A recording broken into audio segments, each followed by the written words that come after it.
Hello students, welcome to today's session. So far we have completed keywords, identifiers and literals. So we are still discussing tokens, and the next kind of token that we'll be looking at today is punctuators.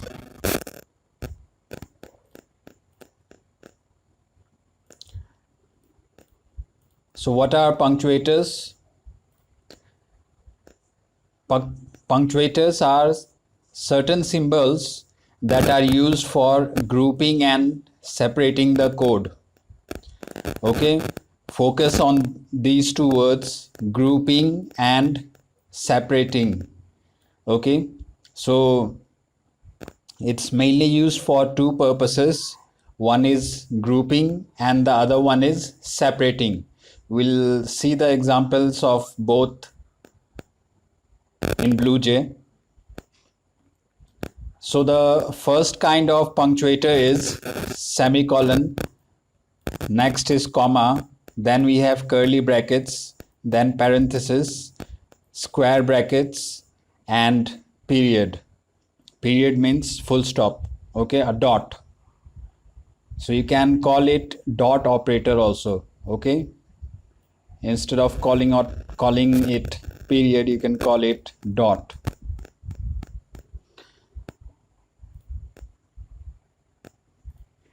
So let's have a look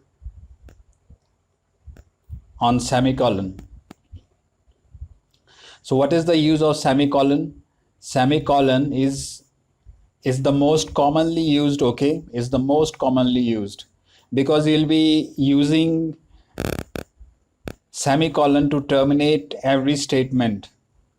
Okay, that is why it is most commonly used. So what is it? Is it used for grouping or is it used for separating?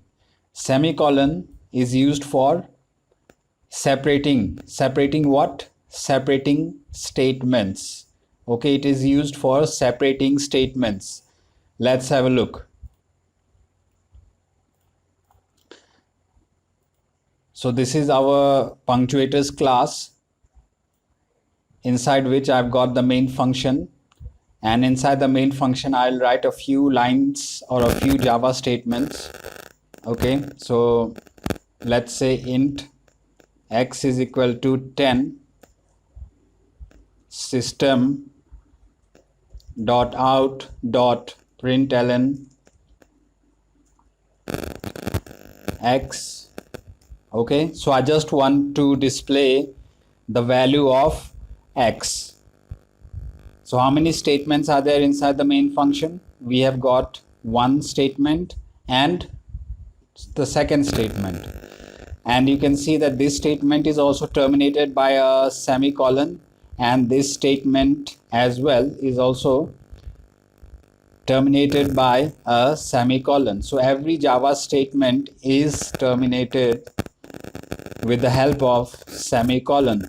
So this semicolon is separating this particular statement from the rest of the Java statements. Similarly, this particular semicolon is separating, in this case I don't have any further statements, but just in case I had more statements after this line, this semicolon would have acted as the separator for this particular statement. Okay, so this is about semicolon. And one more thing regarding semicolons. See, you'll be using semicolons to terminate every statement in Java, but there are certain lines where you don't need semicolons to terminate the statements. Like for example, in this line you can see that there is no semicolon. In this line also there is no semicolon. In this line also there is no semicolon. Okay, so there will be only a few places, okay, very few places where you'll not be using semicolons to terminate the statement. For example, when you are declaring a class, when you are starting a group, when you are ending a group. Okay, so these are the cases where you'll not be using separate semicolon. Okay, in this line also, static void main in function declaration, this line is a function declaration line. So even in the case of function declaration line, you'll not use semicolon to terminate the statement. Okay,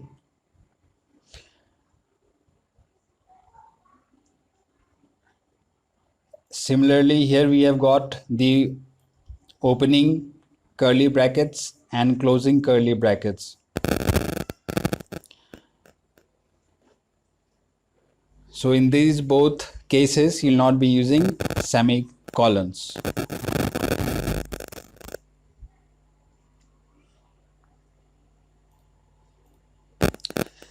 And you can look at it in another way also.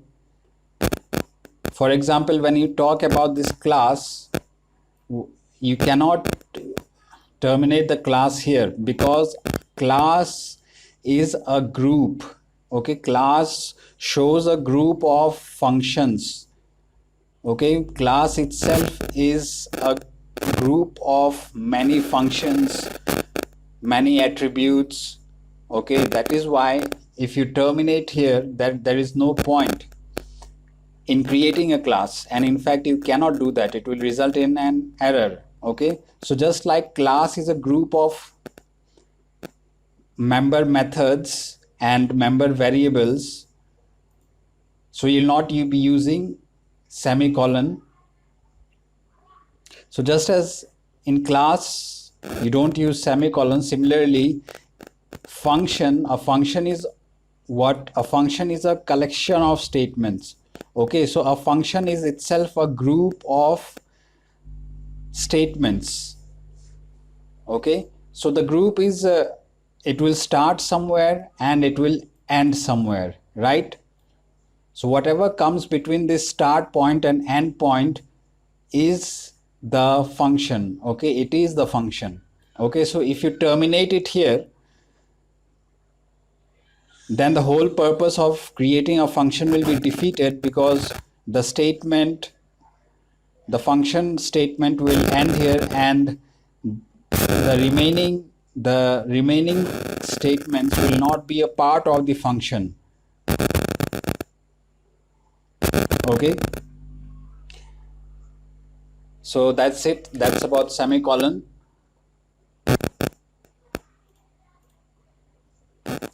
Next is comma. Okay,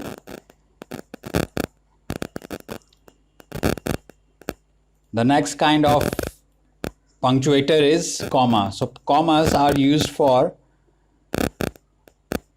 separating list of variables. Okay, I'll just give you an example. Suppose I have declared here x variable of type int, and I want to declare more variables of type int. So I can do it in the same line by using comma. So I've written comma, y is equal to 20, comma, z is equal to 30.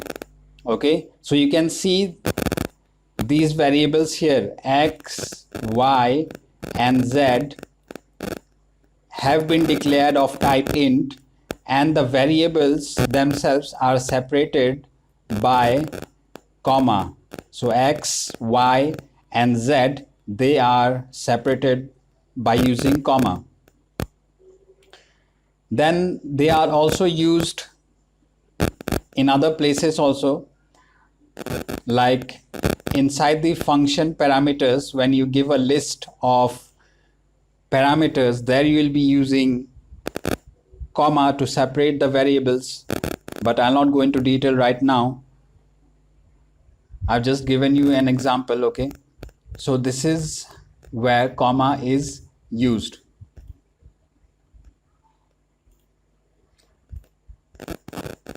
So if you look at the definition here, it is used to separate consecutive identifiers in a variable declaration. Okay,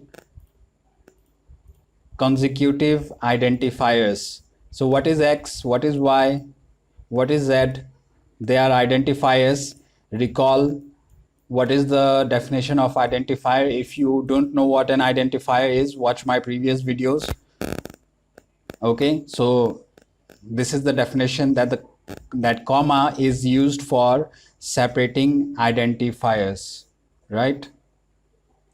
Let's look at the third kind of punctuator. So the third kind is curly brackets. Okay, so curly brackets are used to define a block of code in a Java program. A block of code, okay, and they are used to initialize the value of arrays. So I'll show you the example for the first part. Second part is beyond the context of this chapter. So I cannot explain you right now what are arrays, but you just need to remember that curly brackets are used for defining a block of code and initializing the values of arrays. Okay, so two places where curly brackets are used. So let's see the first place. See, when you have declared a class, then you must start the class and you must end the class. Okay, so this particular curly bracket is defining the start point of the class, and this closing curly bracket is defining the end point of the class. Similarly, when you have declared a function, you must start the function. Okay, so this opening curly braces here defines the start point of the function, and this curly bracket, closing curly bracket, denotes the end point of the main function.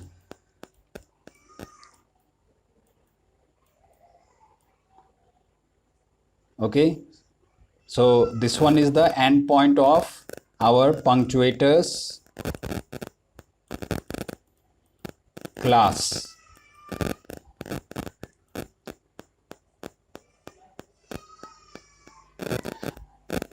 Next, parenthesis. So parentheses are used to define methods. They are also used to define the precedence of operators and conditions in control structures. So let's try to understand. First one is to define methods. Okay, see, here we have used parenthesis. So here we are defining the main method, isn't it? This whole group is our main function. Okay, so this opening parenthesis and closing parenthesis here is written just next to the name of the function. So this is where you use parenthesis. The second place where parenthesis is used is when you are using precedence of operators. So what is precedence of operators? We'll discuss this in I think in the next chapter we'll discuss this precedence of operators. So for now you can ignore this. And conditions in control structures, this will be discussing while discussing if, else and other control structures. So this was about parenthesis, square brackets. So the next one is square brackets. They are used to declare arrays and to refer to values at a particular index. Again, so this square bracket is mainly used while using arrays. Okay, remember this. And the dot. Okay, so the dot operator in Java is used to access member variables and methods. And it is also used to differentiate the package names from sub-packages and class names. So let's try to understand the first point. It is used to access member variables and methods. So what is this member variables and methods? So let's say I've got a member variable here, int num. Okay.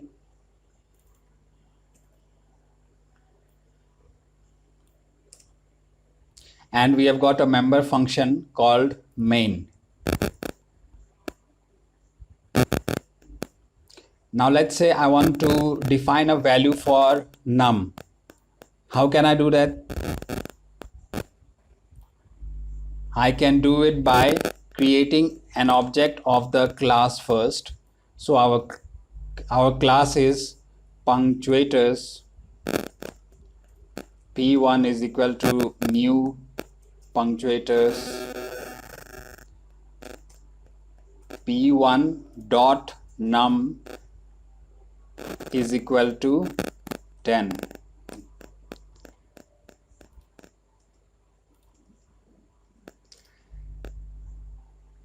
So don't worry if you do not understand the code right now, but I've already shown you examples of classes and objects, how to create an object in previous videos. But still, if you don't understand it right now, don't worry. In future, we'll be discussing this again. So let's compile it. It's compiled successfully, and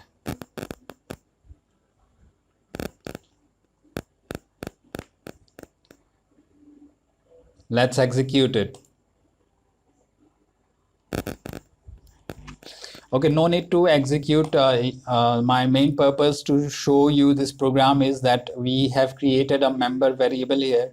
So this member variable can be accessed with the help of this object here. P1 is an object.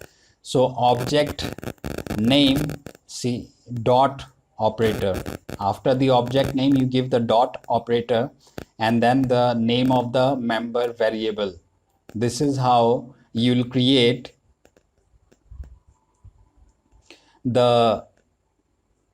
this is how you'll access the member variable. And let's say you have another function here,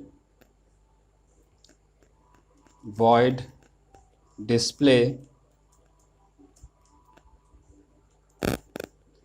Okay, so this display is a member function of the punctuators class, and now I want to call this function from this main function here, okay, with the help of P1 object. So what I can do is I can write here P1 dot display. So this is how you will access member functions. Let's compile it, and as you can see that we don't have any error. That means the program will compile, it will run successfully. So again, don't worry if you don't understand it, but it will be good if you can understand it. And even if you don't understand it, we'll be seeing a lot of programs in the future, and gradually you'll understand what is this object and why and how are we accessing this num variable with the help of P1 and the dot operator, and how we are accessing this display function with the help of P1 and the dot operator.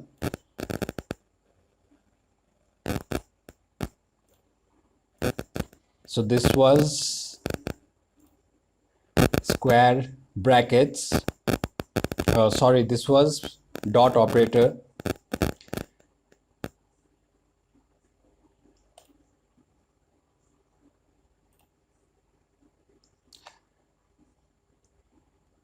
Now our next kind of token is operators. Okay. So what are operators? Operators are symbols which are used to perform arithmetic or logical operations in a given expression. So these are the main categories of our operators. First one is unary operator, assignment operator, arithmetic operator, relational operator, increment decrement operator, logical operator, bitwise operator, and ternary operator. But we'll not be discussing these operators right now. The focus of this chapter is on tokens, right? The focus of this chapter is on tokens. We are just having a glimpse, a look at the different kinds of tokens. We are not trying to discuss the use of those tokens in detail. Okay, so we'll be discussing these all the operators. Don't worry. In the next chapter, I believe the next chapter itself is the chapter itself is based on operators. So we'll be looking at all these different operators in the next chapter.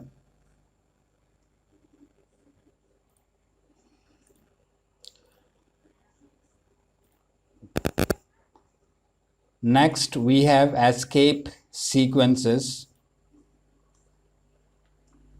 Okay, so I have given you a brief introduction about escape sequence in the previous video, I think. Okay, so and I discussed only a few of them. I discussed this one, didn't I? Backslash, double quotes, and backslash single quote. I have discussed these two escape sequences in the previous video. Today we'll look at some other escape sequences along with the definition. So what is an escape sequence? It's a set of characters that has a special meaning to the Java compiler.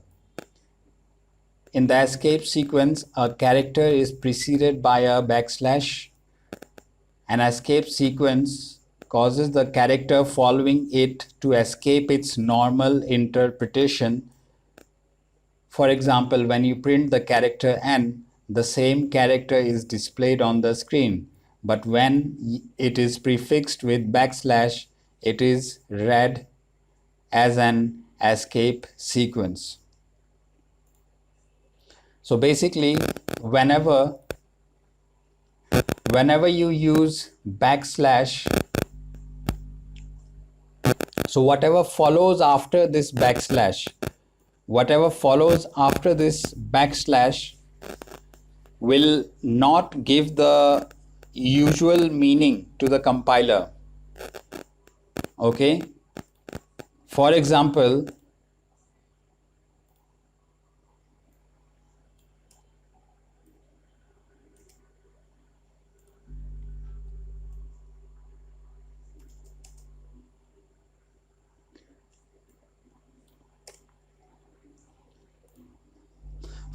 let's say I just want to print system.out.println. I want to print N.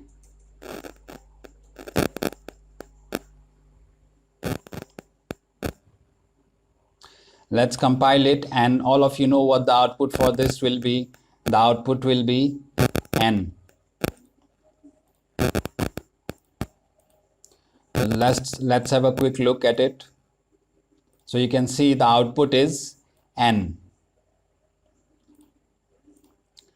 But if I prefix this N with a backslash, So backslash n. Let's see the output now. Compile it, execute it, and you can see that there is no output. It's blank. The terminal window is blank. You cannot see anything. So what's going on here? So when you prefixed backslash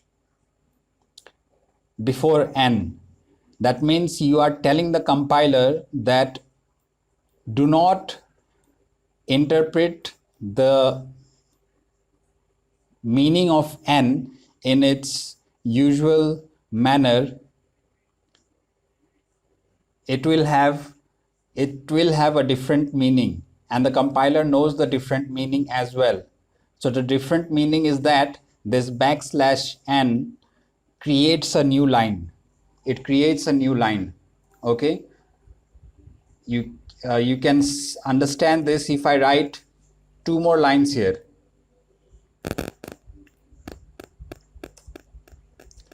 So let's print A and B. First, let us remove this backslash n and see the output. So output is A on the first line and B on the second line. Now let's change the code. Let's bring in our backslash n. So this backslash n will create a new line. So what do you think the output will be? So what do you think? What will be the output? Will it be A, B? There is no blank line here, okay? It's consecutive lines.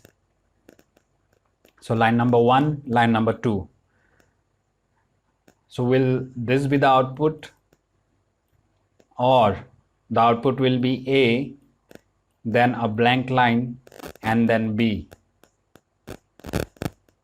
or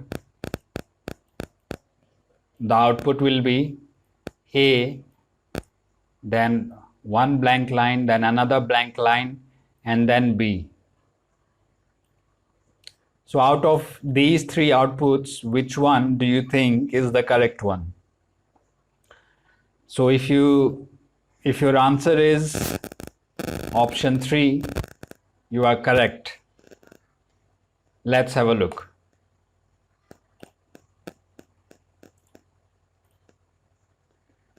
So as you can see, we have got two blank lines here.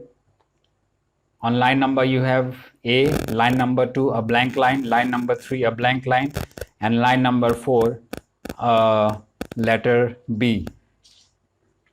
So how is this happening? Let's go through it. So first line, system.out.println, this is the first statement to be executed. It will print the character A, and since this is print line, okay, it's ln. It's not just print, it is print ln. So after printing A, it will take the cursor to the new line. So we are at line number 2. So the control will come here. It will print whatever is inside these double quotes, and where it will start printing, it will start printing from where the cursor was left by the previous statement. So this is our previous statement. This statement left our cursor here on line number 2. Therefore, whatever is there inside these double quotes of line number 2, that will get printed on line number 2. So line number 2, what will it print? It will print backslash n. Backslash n is nothing but a new line. Okay, that means one more line is inserted and our cursor will come here. And since this is print ln, the cursor will be taken to the next line. So after execution of line number 2, after this line has executed, our cursor is here. Okay, so this one is our line number 3 and this one is our line number 4. Our cursor is on line number 4. So B gets printed on line number 4, and then the cursor is taken to the new line, that is line number 5. So this is how the output is working. Okay, so this was a bit complicated, but if you think about it again and again, then you'll grasp the concept.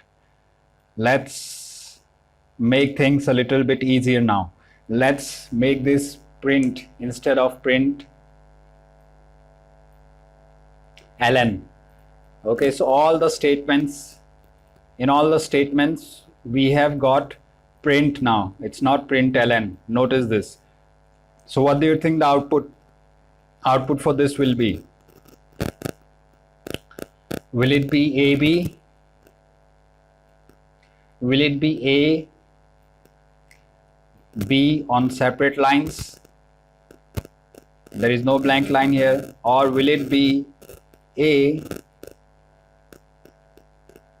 then a blank line, and then B? So which answer is correct? Which output is correct? If you have chosen the second one, you are correct. Let's have a look. So as you can see, A, B with no blank line between A and B. So how is this happening? So since we have got system.out.print here, whatever is there inside the double quotes will get printed here, and the cursor will not be taken to the next line. Not be taken to the next line. The cursor will remain on line number 1. Okay, then the control will come here on this line, and this will print a new line character. So where is the cursor? The cursor is on the first line. This \n will print a new line. That means it will take the cursor to the next line. Okay, that is line number 2. So after the execution of this statement, our cursor is on line number 2. So when this statement executes, B will get printed on line number 2. So the output is A on line number 1 and B on line number 2.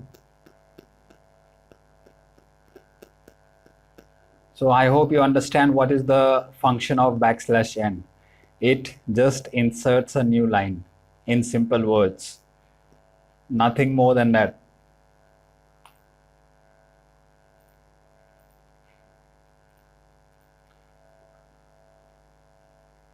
Then we have double backslash. Okay, let's say I want to print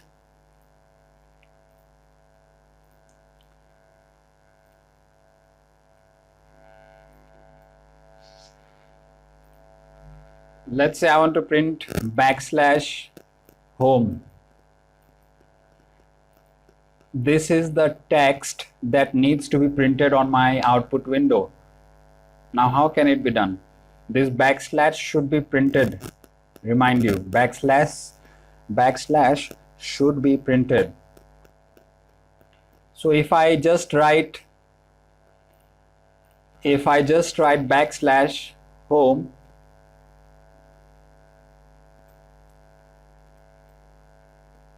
will this print my required text? It will not print. It will give me an error. As you can see, errors found in class, because I told you earlier that whatever comes after backslash it means something special to the compiler, and in this case we have got \h, And as you can see that in the list of our escape sequences, we don't have anything called \h. That is why it is resulting in an error.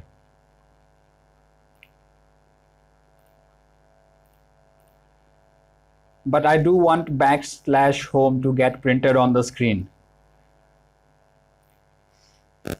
So that can be done by inserting one more backslash.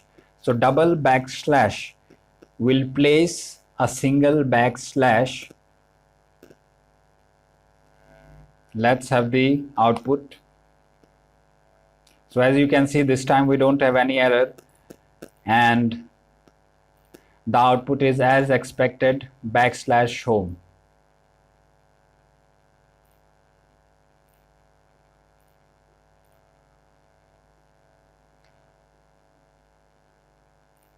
Now backslash double quotes and backslash single quotes is already discussed in the previous video. So if you haven't watched it, you can watch that video. In that video I have discussed in detail backslash single quote and backslash double quote. I've also discussed \0. It represents the null character. In the previous video I've discussed \0 and null, null. Both are null, but this one is null character, whereas this is null keyword, which is used with non-primitive types. So all these has been discussed in the previous video. Please watch that. And \r is not important, and \a is not important. Okay. Next is \question mark. So \question mark.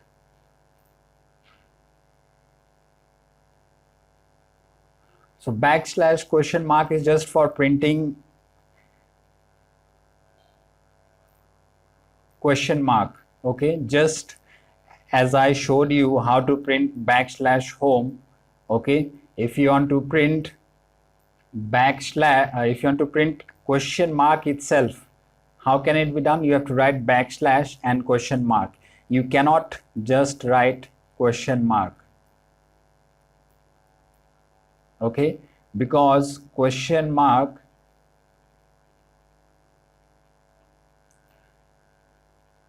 it will work in certain cases. Okay, if you just write question mark also, it will work in some cases, but in some cases it might not work. So it is recommended that while dealing with it, you use \question mark.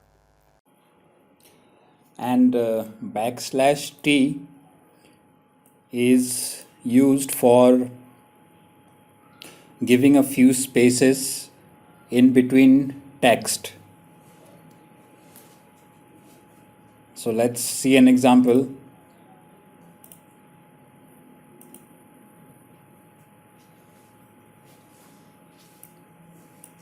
Suppose I write ABC and \t def, again \t ghi, and then I write jkl. So ABC got printed, then we had \t. So this \t will insert a few spaces. Okay, so the number of space is fixed.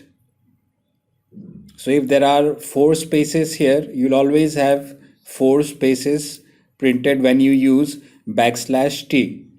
So after printing def, okay, again I had \t. After printing def, I have \t. So again a few spaces got printed because of backslash t, and then the text is GHIJKL. So this is what backslash t does. It prints a few spaces.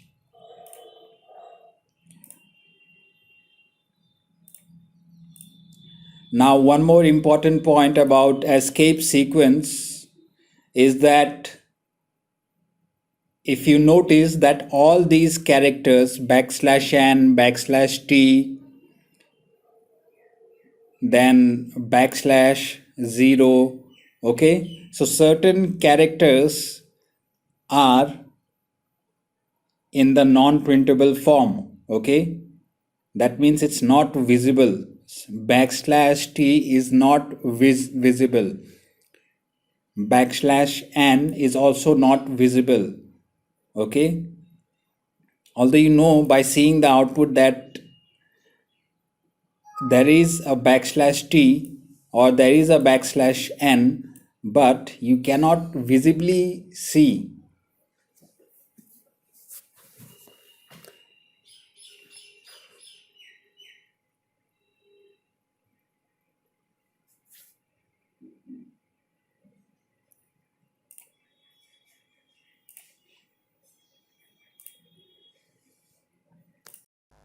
So our tokens topic is finally completed, and we'll stop here. Thank you.